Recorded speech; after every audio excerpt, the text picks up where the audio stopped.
(18번째) 주택취득자금 조달계획서. 자, 주택취득자금 조달계획서 대상은 조정지역에서 주택을 구입하는 모든 사람입니다. 금액에 상관없이 모든 사람이고, 단독이 됐든 공동이 됐든 뭐 아파트가 됐든 입주권이 됐든 분양권이 됐든 간에 전매가 됐든지 간에 모든 걸 포함해서 너 돈 어디서 났어라는 주택취득자금 조달계획서를 신고를 해야 됩니다. 실거래 신고할 때 그러한 증거자료를 같이 해야지만 우리 공인중개사한테 실거래 신고 필증이 나올 수 있다고 말씀을 드렸습니다. 그래서 전산에서 왜 첫날 신고하는 법도 배웠었죠. 그리고 요거는 30일 내에 신고를 해야 되는 거죠. 실거래 신고는. 그리고 그러니까 처음에 계약을 할 때 매수자분한테 돈이 어디서 날 수 있는 그런 작은 계획을 갖다가 받아놓고 사인을 받아놓고 그 사인 그대로 그 사람이 나한테 고지한 그대로 나중에 제가 신고를 하는 것입니다. 그런데 이 사람이 나중에 해줄게요 라고 한다면 나중에라도 받으면 되겠어요. 그 사람이 내 자금이 얼마고 타인 자금이 얼마고 나는 이렇게 돈을 만들었다는 그런 내용만 이 사람이 한 내용을 사인을 해가지고 나한테 사진으로 보내주면 그거 가지고 작성을 하면 되겠어요. 그 다음에 증빙자료가 필요하면 증빙자료를 보내달라고 하는 거야. 은행 통장 사본, 전세 지금 있는 거 또는 내 집을 판 부동산 처분한 계약서 또는 증여를 한 증여세 납부 이런 것들, 내가 대출 신청한 거 이런 내용들을 서면으로 저한테 보내주면 그거를 저는 다운을 받아서 스캔을 받아서 구청에다가 보내주는 겁니다. 말은 쉽죠? 근데 좀 어렵습니다. 그게 구청으로 보내는 스캔 받아가지고 하는 게 그거는 이제 스스로 해보면 금방 터득할 수 있는 내용이고요.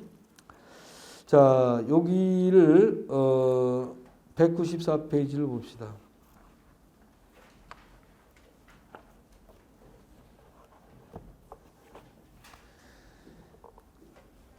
실거래 신고를 들어가면 무조건 조정 대상 지역에 있는 주택을 구입을 하면은 이 주택은 주택취득자금 조달계획서를 신고해야만 됩니다라는 문구가 뜹니다. 그러면 그걸 누르면 이러한 취득자금 조달계획서가 나옵니다. 여기다가 이제 입력을 다 해줘야 돼요. 그 입력은 내 임의로 하는 게 아니라 매수자가 나한테 건네준 자료, 그죠? 그 자료를 인용해서 여기다 쓰면 되는 거예요. 그러면 자동으로 지가 탁탁탁 바뀝니다. 그럼 첫 번째, 금융기관, 그러니까 자기 자금은 금융기관 예금해가고 증여 상속받은 것 또는 부동산 처분대금. 이건 내 돈이죠. 그죠? 내가 은행에 잔고증명서를 갖다가 은행을 내면은 그 내 돈이 증명되는 것이고, 증여를 받았다, 상속을 받았다는 얘기는 증여세 낸 것이 있겠죠. 상속세 낸 것이 있겠죠.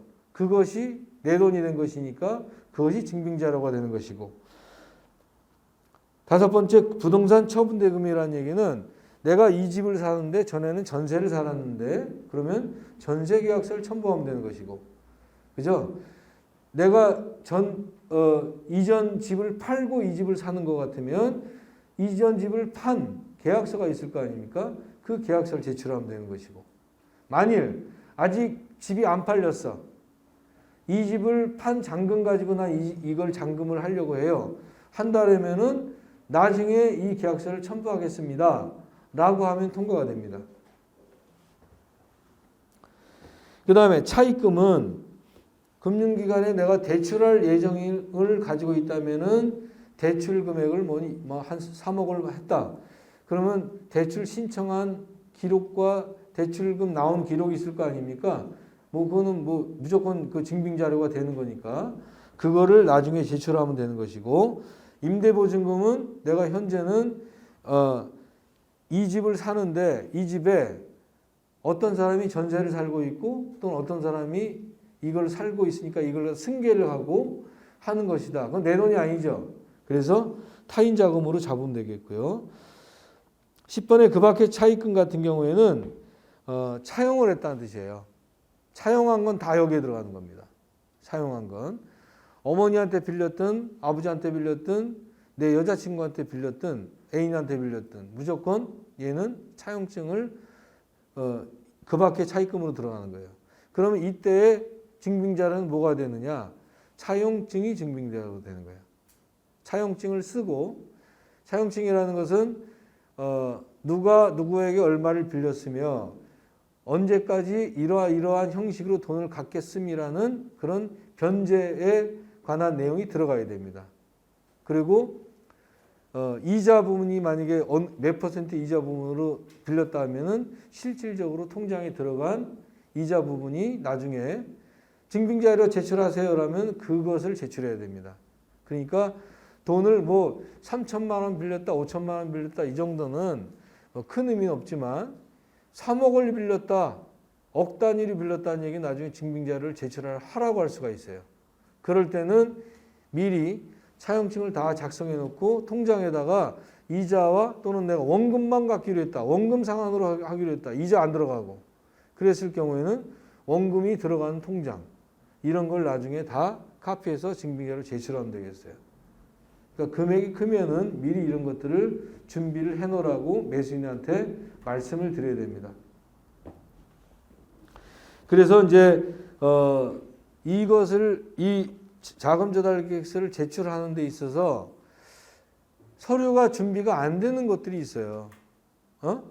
내 통장에 돈이 들어가 있는 건 준비가 되잖아. 그죠? 그리고 전에 있던 전세계약서를 빼내오는 거, 이 돈은 내 돈은 전세계약서를 갖다 카피를 해서 보내주면 증빙이 되잖아. 증빙이 안 되는 거, 대출 받을 거, 아직 지금 당장 대출 받는 거 아니잖아. 대출 받는 거는요, 잔금날 돈이 꽂히는 거야. 미리 나오는 게 아니라.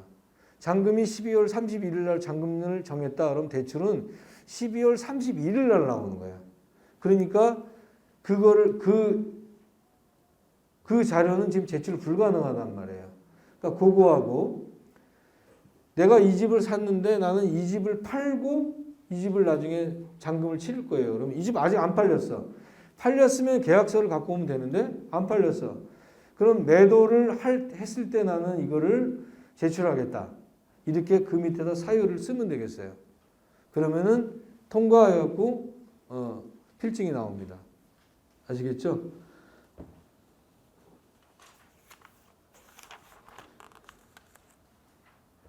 그래서 그런 식으로 여러분들이 주택취득자금 조달계획서를 해주면 됩니다. 원래는 의무자가 누구냐? 매수자예요. 그죠? 그런데 우리가 실거래 신고를 하다 보면은 우리가 신고를 해줘야 돼. 그러니까 본인이 가서 신고를 해도 되는데 실거래 신고를 하다 보면 그 란이 있기 때문에 우리가 서비스 차원에서 해주는 겁니다. 그래야 필증이 나오니까. 아시겠죠? 본인이 물론 가서 신고를 해도 됩니다. 그러면 본인 신고란에다 딱 체크해버리면 되는 거야. 그럼 본인이 책임지는 거야. 근데 이런 것도 우리가 해줘야 되는 게 돈을 수수료를 받으면서 해줘야 되는 서비스 품목으로 들어간 것입니다. 사실. 그렇게 해주시면 되겠습니다.